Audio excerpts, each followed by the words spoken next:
ចំពោះអ្នកដែលគាត់មានបញ្ហាអាសាឡើងមុនញឹកញាប់ឬក៏ស្បែករបស់គាត់ហ្នឹងគឺថាមួយខែហ្នឹងគឺឡើងមុនដល់ទៅ3ទៅ4ដងតែម្ដងនៅក្នុងមួយខែហើយជួនកាលមុនហ្នឹងគឺអត់ទាន់ជាទេហើយមុនថ្មីគឺឡើងមកទៀតអញ្ចឹងសម្រាប់អ្នកដែលគាត់មានបញ្ហាទាំងអស់នេះឬក៏អាសាឡើងមុនញឹកញាប់ខ្ញុំមាន3វិធីដើម្បីកាត់បន្ថយការឡើងមុននៅលើស្បែកហ្នឹងគឺញឹកញាប់អាចធ្វើវិធីនេះបានអញ្ចឹងវិធីទី1គឺការលាងមុខឲ្យបានស្អាតការលាងមុខគឺយើងអាចលាងមួយថ្ងៃ2ដងចំពោះការលាងមុខនេះដែរមិនមែនថាលាងតតែស្បែកហ្នឹងស្ងួតតែម្ដងទេទើបស្អាតការលាងមុខគឺលាងបែបធម្មតាតែនៅពេលដែលយើងលាងហើយស្បែករបស់យើងហ្នឹងគឺនៅមានសំណើមនៅលើស្បែកតែម្ដងអញ្ចឹងចំពោះអ្នកដែលគាត់អាសាមានបញ្ហាឡើងមុនញឹកញាប់អាចលាងពីតំបន់ដែលមានជាតិប្រេងច្រើនទៅមុនមានន័យថាយើងអាចលាងពីតំបន់ថ្ងាសបន្ទាប់មកតំបន់ច្រមុះបន្ទាប់មកតំបន់ចង្ការបស់យើងហើយទី2ហ្នឹងគឺតាក់ទងជាមួយនឹងការជ្រើសរើសផលិតផលដែលយើងប្រើប្រាស់មិនថាសេរ៉ូមគ្រីមផ្ដល់សំណើមឬក៏លេការពារកម្ដៅថ្ងៃឯងជាទូទៅអ្នកដែលគាត់មានការឡើងមុនញឹកញាប់នៅលើស្បែកហ្នឹងគឺស្បែកគាត់ភាគច្រើនគឺស្បែកប្រេងហើយនៅពេលដែល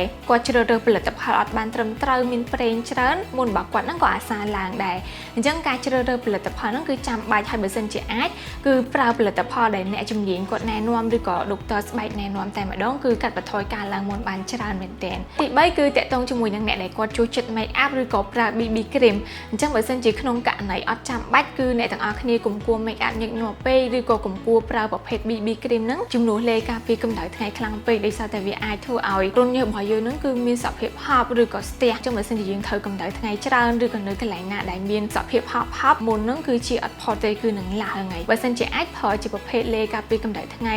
ដែលមានសាច់ស្រាលឬក៏អត់មានជាតិបន្ថែមពណ៌នៅលើស្បែកគឺកាន់តែល្អចំពោះអ្នកដែលគាត់អាសាឡើងមុនញឹកញាប់ឬក៏ឡើងបាត់គាត់អាចសាកធ្វើ3តិចនៅខាងលើនេះបានតែចំពោះអ្នកដែលគាត់មានបញ្ហាឡើងមុនរ៉ាំរ៉ៃហើយឡើងម្ដងហ្នឹងគឺច្រើនតែម្ដងហើយឡើងជាប្រចាំគាត់អាចពិនិត្យជាមួយនឹងគ្រូពេទ្យជំនាញបាន